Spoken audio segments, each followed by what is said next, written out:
Hello, everyone. Good morning. And we are back with our topic on helping mid-aged women navigate through perimenopause, menopause, and beyond. Well, today we have a very special guest, Dr. Rosensweet. He is MD. So I want to put a big disclaimer. This is not a medical advice or medical prescription here. We are just talking about what can women do when they're starting from the perimenopause and beyond. So thank you so much for joining me. I want to start off with especially the perimenopause phase when women go through, and most of them don't know what hit them, right? So now there is this hormonal replacement therapy, there is this holistic therapy, there is this gynecologist. I mean, it is very confusing. So in your opinion, what should women do at that time? What should be the first line of defense? Well, excellent question. And the first line, ideally, is awareness of what could be happening and what's going on. And the first thing to do, in my opinion, is to go shopping for a healthcare provider who's knowledgeable on this issue of perimenopause and menopause. That's the to-do, is to get connected with a licensed healthcare provider who's taken a special interest in the perimenopause and menopause and knows a lot about it and is very personable, so that the woman trusts the provider and feels like they can team it. Now, earlier than that, I recommend, and I think our team has offered to your group, that women from your podcast can download a link for a free PDF copy of my book, Happy Healthy Hormones. And I wrote this for women. And so there's going to be a lot of knowledge there that will help them understand what in the heck is going on there. And I give my favorite suggestions on what to do with it. And at the foundation of it, there's two issues. One is the subject of risk, and the other is the subject of what's going on and what should I do. So here's what's going on in women and men. Our peak hormone output is when we're 20, plus or minus a couple years. And we love these hormones. These are the most powerful biochemicals in our body. And they are very much a part of natural function that matters so much. And then back in the day, as in for most of the last 200,000 years that we humans have been around, we had good ovarian output and good testicular output, but then we would pass away in our 40s, so there was no such thing as menopause. And there was far greater concerns than the hormone declines that took place in the perimenopause. You know, it was more like, are we going to be able to ward off this saber-toothed tiger or this medieval army horde that's coming after us? But we live longer, and now the decline in hormones, it really makes a difference. And it starts happening at 20, so that by the time a woman's in her 30s, she has less estrogen, less progesterone, less testosterone and DHEA coming out of her ovaries than she ever did. And there comes a point where women feel this. Sometimes it sneaks up. You know, you used to sleep well, now you're not quite sleeping as well, but you're busy life, or your libido's dropped, or your decision-making ability is dropped, but you don't quite notice it, you're more timid. All kinds of changes can take place. And the best case for me is when a woman picks up on this and goes, what's going on here? I'm not feeling as good as I did when I was in my 20s or even my early 30s. And so if you want to know what's going on, pick up my book. You'll see what's happening. And then I'm a holistic doc. I'm a functional medicine doc. I graduated in 1968 from medical school. I loved medical school.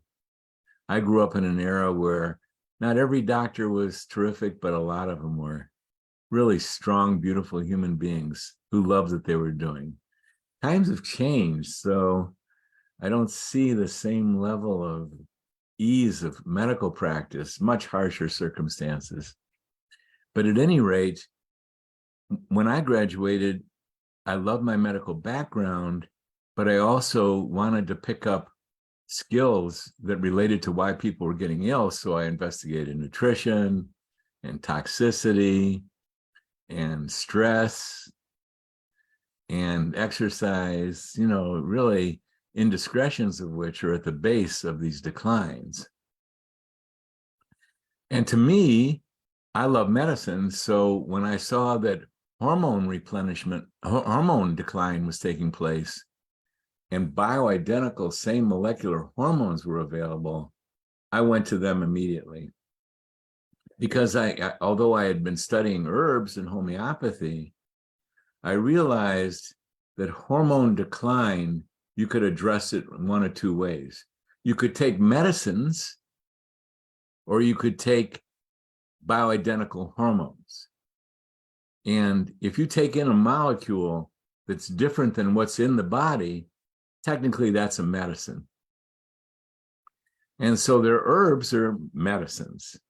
And what herbs do is they stimulate and they trigger responses in the body. Well, medicines, in my mind, are there to be used for short terms, addressing specific situations. This is hormone decline. You can try and jerk the ovaries back into action by stimulating them. Doesn't work. They'll do it for a time. You can get the body to react to get a little more ovarian output. But to me, the safest, most effective way to address hormone decline is, as early as a woman and her provider can figure it out, start replenishing the hormones. Now, the first to go in most perimenopausal women is progesterone. This is a critical female hormone. It can decline earlier and deeper than estrogen, and you can get access to over-the-counter progesterone because of a medical doctor named John Lee, who made it available in California. He was in Sebastopol in these in decent dosages. So to replenish progesterone early on, let's say a woman is cruising through her 20s, her periods are normal, she might have some minor cramps. And then her mid-30s, she starts getting severe cramps and breast tenderness that's uncomfortable. There's the first symptom that tell us that her progesterone's declined faster and deeper than her estrogen. And she can get over-the-counter progesterone in a topical cream and apply it to her skin. And that can really alleviate a lot of PMS, mood issues, sleep issues. But at the same time, she should go shopping, because every woman is so individual. And it's so important that you dial in a hormone replenishment program by someone who knows what they're doing. And not every doctor by a long shot is trained in hormones. None of us are. We have to do extracurricular training. Our group offers that training. That's the main thing I do to get expert at it. But a woman can learn a lot through my book and see what the job is to be done. And I want to jump. If it's okay, I know I'm talking nonstop here. Is that okay? Sure. So I think what you're saying is exactly the right. The problem is we don't know how to find you. Women don't know how to find you, right? That's why we bring you here, because, like we talked about. And then the other thing I want to bring out is, since you're a medical doc as well, a holistic doc, right, is the topic of HRT, right? Because we as consumers, and I included, we are bombarded with all the medicine ads, media and all that stuff. So as an end consumer, I'm going to believe what the media is telling me, right? That is how the human brain works. So the media is telling me, hey, go for HRT, hey, go for this. And I don't know how to find someone like you, right? So now think about it from an end woman point of view, right? So that's why I bring you here today. So, but talk to me a little bit on HRT versus, you talked about a little bit about medicine. When the molecule is going inside the body, it's a medicine, it's a herb or a, any other thing, right?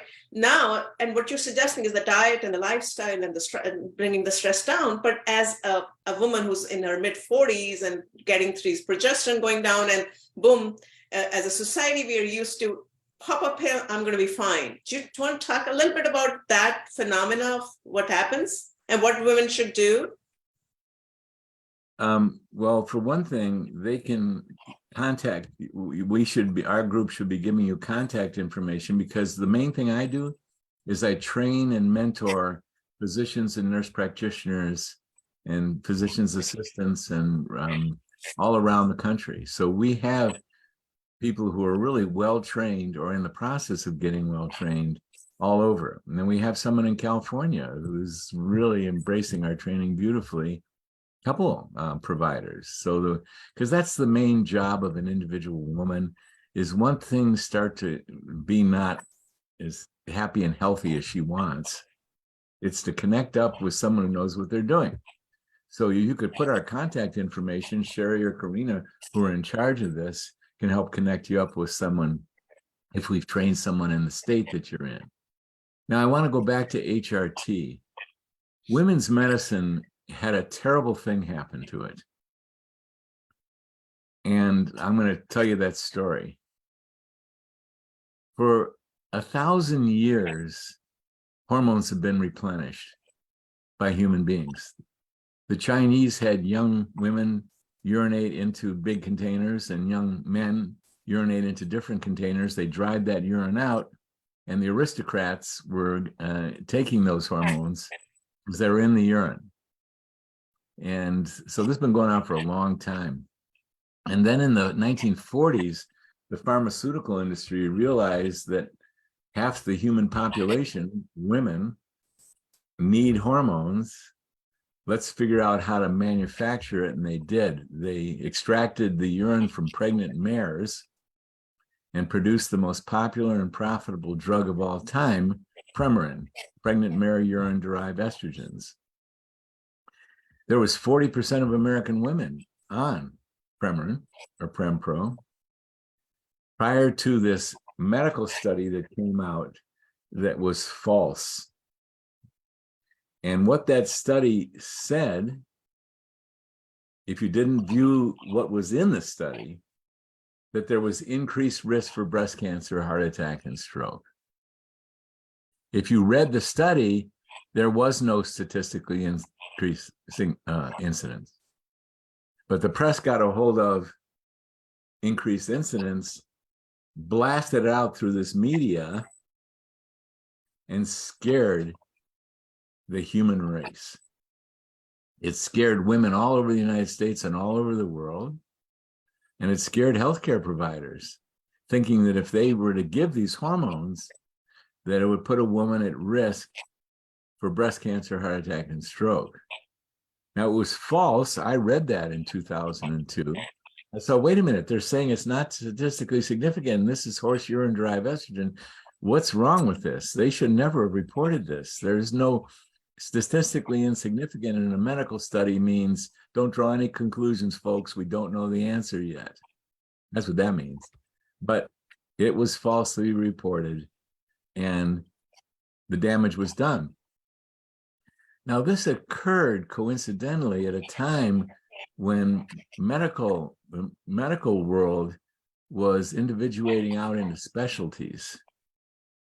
So there was internal medicine and orthopedic surgeon and urologist and endocrinologist, but there was no specialties that developed in women's medicine that related to hormones because everyone got frightened. So that's one of the reasons you're having so much trouble finding people.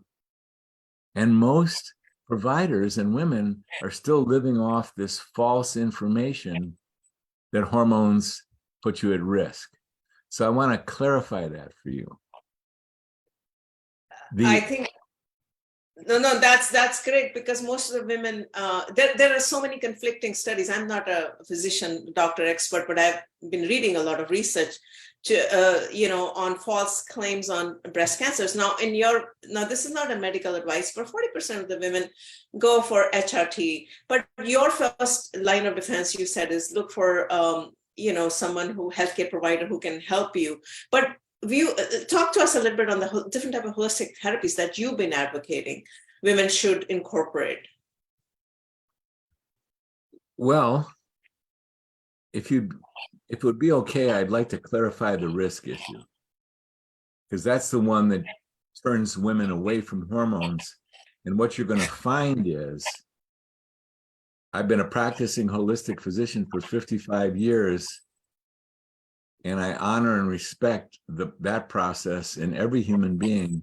But when a woman is midlife or a man is getting declining testosterone, I recommend you go for the bioidentical hormones first, because that's going to buy you time and some decent health and motivation and ability to function to where you can address nutrition, you can address the intestinal tract, you can address the immune system. But you want to get the big stuff, the elephant in the room, addressed first. That decline in hormones is so significant, and you're not going to be able to build it back up by restoring gut health, by restoring the immune system. You're going to have very little impact. Some will. The general recovery and vitality will help some women do better, but you address the elephant first. So I want to go back and deal with why so many women are terrified of taking hormones, HRT. The study was false, and that original study committee retracted that study. In 2017, they published, the same study group published in the same Journal of the American Medical Association, an article that said, after 18 years of follow-up, there is no increased risk of breast cancer, heart attack, and stroke. Now, here's the science. And you can read about this. For any of your viewers who download our book, I devote a whole chapter to it early on, chapter 3, into risk. And that chapter is backed up by the Bible of risk for women called Estrogen Matters, by an oncologist that specialized in breast cancer and a PhD who's his partner, called Estrogen Matters. There's 450 references on risk. To someone who this isn't their life work, you look at the risk information and it seems confusing.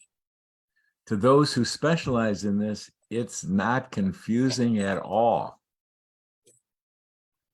So let me tell you what that risk information really is.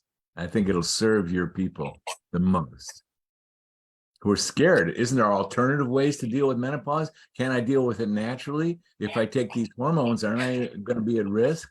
That's what I want to address, risk first. So as human beings, we're at risk for thousands of diagnoses. And some of them are really rough. And those diagnoses result from a lifetime of indiscretions of diet, exercise, toxicity, and how we handle stress. There's always causes, and there's thousands of them before someone breaks down and gets symptoms. So we're at risk for thousands of diagnoses. As a man, well, we're at risk for hundreds of cancers. And since cancer can be a rough illness, those causes are even more important: nutrition, detoxification, exercise, and stress. As a man, I'm at special relative risk for prostate cancer, and there's new reasons that didn't exist when I was growing up for the reason that I'm at increased risk. And it has a lot to do with toxicity. And as a woman, you're at increased risk for breast cancer, heart attack, you're at increased risk for breast cancer, and relatively, and there's reasons for that. Given all that background, women who are treated with hormones are at less risk for breast cancer, heart attack, and stroke than women who are not treated with hormones. Women who are treated with hormones are at less risk than women who are not treated with hormones. So I wanted to state that right up front, because there's a general fear of, can I do menopause different? Can I just do good nutrition and stuff? And do I have to do the HRT? Then when you face the thought that maybe I do want hormones, then you got a lot of choices. And I'm going to cut right to the chase and tell you what I love. The best hormones in the world, in my strong opinion, and very informed opinion, are molecularly the same to what your ovary put out, or to what a man's testicles put out. They're called bioidentical. They're the same molecule. They're ultimately derived from plants. And they're prepared, best case scenario, by compounding pharmacies.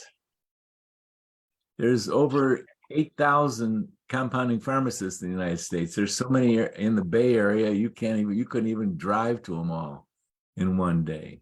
They've been doing this since 1980s. They're highly skilled, they're highly precise, and they allow me as a healthcare provider to help individualize every woman, because every woman's estrogen balance, estrogen amount, testosterone amount, progesterone amount, they vary woman to woman. It's not a problem for someone who understands what they're doing. It's fun. And if you read my book, you'll get the roadmap of what needs to be done. And it takes you a couple months to dial in really optimal dosages, and then you're set for life. And believe me, I will take my testosterone every single day of my life, as long as I can open up the top here. They're so important. And the other thing, did you have your book? Did you have your book you want to show handy? This you can download a no charge PDF copy of this from your website. Right? Okay. Yeah. So if Karina or Sherry haven't already set you up to do that, just text them and they'll get a link that you can send to all of your people. Okay. Free PDF copy. Yeah, absolutely, absolutely. Anything else you like to add? This is actually very insightful, because the fact that you're talking about the hormones and the breast cancer risk, I think that is something that needs to be heard from someone like yourself who's so experienced. But any other things that you touched a little bit on the bioidentical hormones, maybe you want to expand it a little bit more? I don't want to take so much of your time. I know this is supposed to be a quick 15-20-minute session, but before we wrap up, I have another half hour. You choose how much it works for your schedule. No, I'm fine. So I just wanted you to touch upon a little bit on the bioidentical hormones, because a lot of us, again, there's so much confusion. People don't understand what it is. They're plant-based, and then should we take it? Should we not take it? Well, I would say 100% of men and 100% of women should think about and get on a path to restoring the losses of these hormones that occur in every man and woman.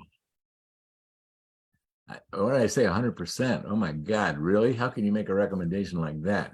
The only ones who shouldn't do it are those who have some special concern. I always respect what a woman thinks. If she's afraid, I'm going to respect that fear, and I'm not going to try and suggest that she take it. I'm just going to suggest that she become more informed about what is going on. So we never try and override it, but those are the only folks that I suggest don't take it, because it's almost a sure thing. And this is one of the advantages of being a medical doctor and seeing people of all ages. For women, it's almost a certainty that a woman who does not take hormones is going to lose their bones, their vagina, their bladder control, their muscles. How do women wind up in walkers and wheelchairs and assisted living facilities and nursing homes? They lose their muscles. And that's primarily because they lose the ovarian output of a hormone called testosterone, which is not a male hormone. Women have more testosterone than they have the most potent estrogen, estradiol.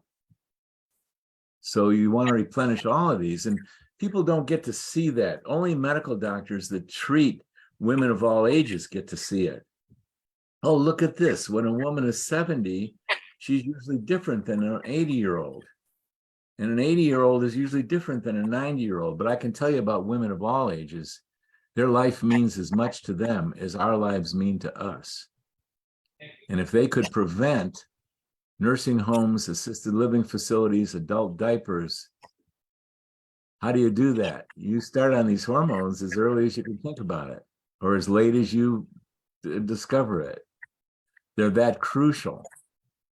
And the best way to do it is through compounded bioidentical hormones, because they can be individualized. And at the same time, almost any hormone replenishing done by a physician or nurse practitioner is going to be a benefit. Premarin and Prempro were a benefit to these women. Things have evolved, as things often do. Much better materials have been found. That's what the compounded bioidenticals are. And ours are dispensed in organic oils. That's the best way to dispense the hormones that are applied to the skin, certified organic oil base rather than the creams and gels. But almost anything you get up, you receive from physicians who know anything about it, you're going to benefit. Then for those who want to go to the top of the mountain, you find someone who's specially trained in treating women with compounded bioidenticals. And read my book, because you'll learn how to become an active participant in the dose discovery process. So if you want to get state of the art, that's a way to do it. But you don't really need to read my book. Your main job, this is the main job of all women, is whenever you suspect that you're getting into hormonal imbalance, your job is to shop until you find a healthcare provider that's licensed, that you like and trust, and has received special education and training in treating women in menopause with compounded bioidentical hormones. If they're not using compounded bioidentical hormones, they can still do you some good. But the best of the best, they're getting very interested in doing this right. And the best of the best is those who are getting extra education and treating with compounded bioidentical. Okay, no, I think that's really good. So I want to ask you another question, and there are a lot of interest in Ayurvedic herbs, right? Everybody knows ashwagandha. We are now popping in turmeric lattes, right? You go to Starbucks or so many places. So and it has a huge library of different type of herbs that they claim that can take care of pretty much anything under the sun, right? So I wanted your opinion on any particular type of herbs you think from an Ayurvedic, like Shatavari. Shatavari has been very well researched. It's supposed to be a women's herb. Do you recommend any of these, or you think no, hormone therapy or bioidentical hormones is the only way, the only sure way, I should say that, right? Well, Ayurvedic medicine is, as you know so well, has been around for thousands and thousands of years. And it would not be around if it didn't have a lot of benefit. And herbs, that's not the only part of Ayurvedic medicine, that's for sure. But herbs is one of the tools. And I was saying earlier that what the primary issue is loss of biochemicals called hormones. And herbs are not hormones. Now, at best, they can stimulate the production of hormones or mimic hormones. But that, to me, is I love herbs. I love Ayurvedic medicine, but I like it to for what herbs are intended to. They're intended to be medications, to be medicines, to be used for a short term, to have a special effect, not to take for 10, 20, 30 years. Now, anyone in the world can try this.